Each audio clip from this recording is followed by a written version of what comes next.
Lance Armstrong is arguably one of the most infamous figures for ethical debate in present U.S. history. He became a noteworthy athlete by not only winning the Tour de France 7 consecutive times, but for also surviving advanced stage testicular cancer. In 2012, amidst several so-called doping accusations, Lance pled no contest to official allegations, losing his titles. He later admitted in an Oprah Winfrey interview that the accusations were in fact true. This gave an uneasy rise to several moral and ethical issues. Not only had Lance previously won defamation lawsuits against his accusers, but was also the face for his cancer charity, the Livestrong Foundation. In the wake of his wrath, he turned against his friends and anyone who believed the doping accusations. With his admittance, his entire cycling empire began to crumble. In short order, he lost $75 million and is facing additional fraud charges and other lawsuits. Within the context of his own story, we can clearly see the development of evil within Lance to the degree of sociopathy. In a broader sense, there are leadership, organizational, and integrity challenges to ethics in the shadow this man cast. Lance Armstrong was a top leader of both his charity and a cycling team that took part in his doping schemes. Corporate Compliance Insights uses Lance Armstrong case as a model for creating an ethics and anti-corruption compliance program. In their statement, they made interesting correlations to his corruption and how acts like his tear away from the foundation of an organization. In his arguments, Lance is quoted as saying that he only did it because everyone else was doing it, where any gains he achieved via doping only leveled the playing field. In this instance, and in Lance's sophomoric argument, Lance shows that winning is the single most important goal in his business. The message was to win at all costs. We can see two distinct negative leadership failures that can be detrimental to an organization. One failure that perhaps can be seen in most any leader or anyone is his incredible cognitive dissonance. Lance showed this in his playing field statement. He, in his own mind, despite regulations prohibiting doping, he justified his doping because everyone else was doing it. That he would have been at a disadvantage had he not taken the drugs. Arguably, one of the most important virtues as a leader is to exhibit unwavering integrity, something Lance failed to do by all accounts. A second failure was becoming the epitome of an unethical leader. As a team leader, he had the responsibility and opportunity to stop the drug practice for which he has become infamous. He did not exhibit himself as a moral agent to the group. He bullied his friends and chastised and defamed his critics. The level of deception Lance showed was breathtaking in its outreach.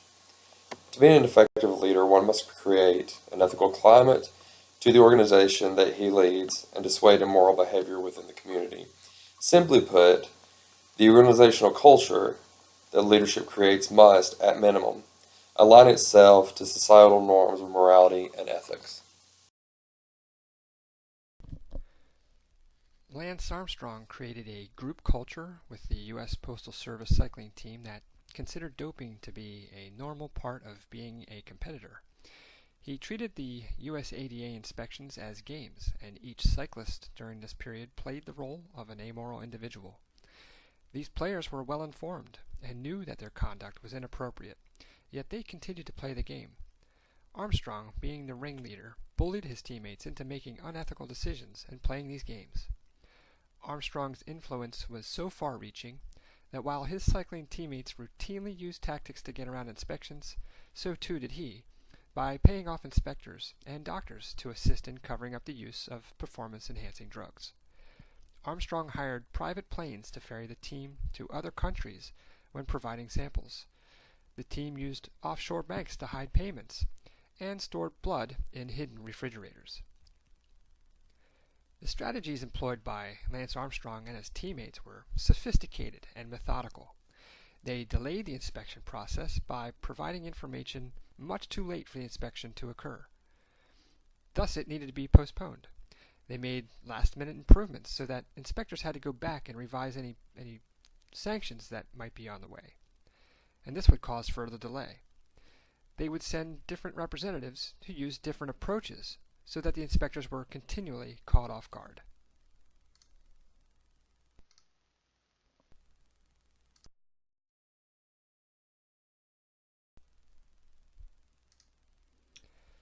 How did Lance Armstrong have so much influence on his team? He created a group culture that was based on loyalty and trust. The amount of time spent training together created a very tight bond, and the trust that each team member relies on each other to perform during a race is extraordinary. As his leadership responsibilities grew, so too did his belief that he was invincible, and so too did his shadow of deceit. Armstrong used not only his status as a leader to be coercive, but because of his self-proclaimed narcissism, also used bullying tactics to get what he wanted.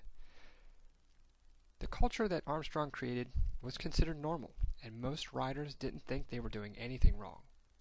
It took one person who was investigated and subsequently stripped of his Tour de France title to understand and realize that the use of performance-enhancing drugs in cycling is ethically wrong. Floyd Landis did what all of his other teammates couldn't do, and that was to come clean in a sport that was dirty with doping.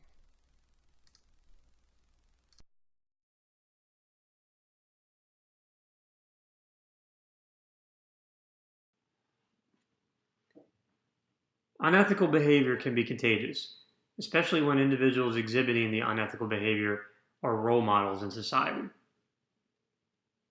Lance Armstrong was considered a hero, a resilient athlete, as well as a role model. Armstrong lied consistently and displayed evil as deception. He also displayed evil as ordinary, making it seem perfectly fine and reasonable to his followers to follow along with his poor, unethical decision-making. Evil as ordinary is not just found in sports, it's also found in corporations and nonprofit organizations. The bulk of the victims from Armstrong's acts were not just those in sports or in biking. The victims were indirect and downstream of the unethical acts. An example would be children or fellow athletes who once saw Lance as a role model, may have felt at the time it's okay to do bad things if you're able to win.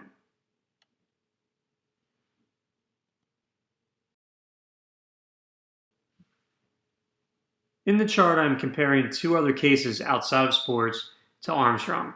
They all have similar traits. The first example is Raj Gupta. He was a longtime head of McKinsey. He held multiple board seats at Goldman Sachs, Procter & Gamble, and American Airlines. Gupta was charged and convicted of insider trading. He also was a role model, and he volunteered and spent a lot of time on further. This is similar to Lance Armstrong's work with Livestrong. Gupta shared confidential information gained from his multiple board seats. Gupta used his power and influence poorly. Before the scandal, Gupta was a role model for much of middle-class India. A second case, similar to Armstrong, would be the LIBOR rigging scandal. This is where large investment banks, traders, and other departments within those banks colluded to manipulate interest rates to gain profit. These traders believed that this was market practice and that this is what they needed to do to beat out other banks. The traders are high title individuals within the investment banking companies did act as role models for others seeking these roles.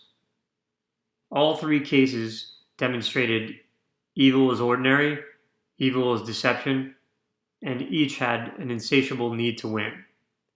All cases started out started out as role models, but ended up as examples of evil.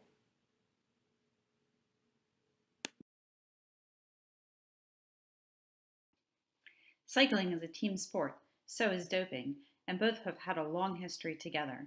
Amphetamines used in the early 1900s and famously used to keep bomber crews alert on long missions were widely consumed by cyclists in the post-war years, hence the term La Bama. In the late 50s, the legendary Italian writer Fausto Coppa was asked on French radio if all riders took La Bama. Yes, he replied, and those who claim the opposite aren't worth talking to about cycling. So you did take La Bama, the interviewer continued. Yes, whenever it was necessary. And when was it necessary? Practically all the time, Coppa responded. Jonathan Vaughters, who rode with Armstrong during the leader's first tour victory, illustrated the culture of doping in cycling. He said cycling cannot separate itself from its own history. That is impossible.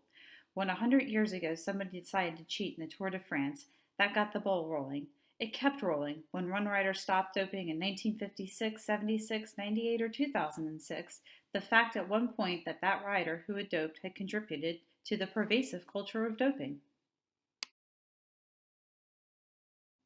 As Lance Armstrong fell from the grace in a public scandal that destroyed not only his reputation, but also the reputations of many others who had devoted themselves to him, in the end tarnishing the entire sport of professional cycling. Hamilton doped for the first time after the 1997 Tour of Valencia when he took testosterone pills provided by Dr. Pedro Celaya, the USPS team doctor from 1997 to 1999. Hamilton fought the allegations and spent nearly $1 million defending himself in court. Unsuccessful in overturning the positive test, Hamilton accepted his fate and had a 2-year suspension, but refused to admit that he had doped. Despite having served a suspension for doping and retiring from the sport, Hamilton remained silent on doping until he received a subpoena in the summer of 2010 to appear before a U.S. federal grand jury investigating Armstrong and the performance-enhancing drugs. Armstrong and his teammates failed to display the courage to participate in transformation and the courage to assume responsibility. Armstrong remained steadfast in his denial that he never took performance-enhancing drugs. In his interview with Winfrey, Armstrong said that he never felt like a cheat due to the pervasive use of PEDs. As Lance stated, I went in and just looked up the definition of cheat, and the definition of cheat is to gain an advantage on the rival or foe that they don't have. I didn't view it that way. I viewed it as a level playing field. Only later was there any true demonstration of personal responsibility. Hamilton acknowledged that he wished with all his heart that he had been stronger. He wished that he had realized the path. He wished that he had quit the sport. But he didn't. He took the pill and it worked. And he said, I rode faster and felt better. So I did what many others had done before me. I joined the Brotherhood. He further demonstrated the courage to transform as he shared. I could sense that this was the step forward, that it was the right thing to do. I knew there was no going back. Now I felt clean. Exhibiting courage is easier for followers if they recognize their ultimate allegiance is to the purpose and values of the organization, not to the leader.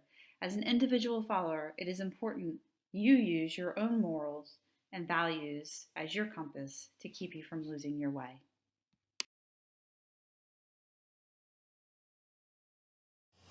In our conclusion, we decided to break the choice up into two very simple categories. Ultimately, the decision is going to be on the viewer. So, two schools of thought were discussed by the team members.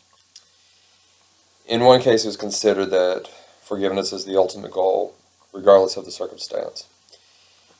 Since Lance Armstrong gave a public apology, we must be obliged to believe he was being sincere in his regret. Further, to continue giving attention to his issue may promote his narcissism. It sort of plays to the old adage, bad publicity is better than no publicity. In this particular case, to forgive Lance Armstrong takes away that publicity. On the other hand, he was obviously insincere in his apology during the interview. The foundation of an apology is showing some sort of sense of contrition followed with acts of reparation. considering the magnitude of the people he hurt, the people he defamed, the amount of money he received from those that he has sued, the reputations that he destroyed, he never really exhibited a noticeable sense of remorse. In fact, it sounded like the claims he was making during the interview on the Oprah Winfrey Show was that he felt almost a sense of insanity because he didn't even feel like what he was doing was wrong. It seemed he was apologizing for being caught rather than contributing to the act itself. So now we have to consider the ethical philosophies of the person witnessing this event. On one hand, you say we should forgive somebody. Whether or not they were being sincere is not really our business. It's for personal reasons, it's for moral reasons, for our peace of mind that we forgive somebody so that we can forget the act that they had committed against us or others. On the other hand, many believe that forgiveness was warranted in his situation because he was being completely insincere, because he had not named the other people who took part in the doping schemes, because he was unwilling to truly make any sort of contrition to his, criminal, fraudulent acts, that he does not receive forgiveness from the public, that the public should not trust anything that ever comes out of his mouth again. So once again, though this is not really a concrete answer to our team's conclusion, it's really up to you, the person. So you can either forgive and forget, or do not forgive and require more from Lance Armstrong than what he had given us.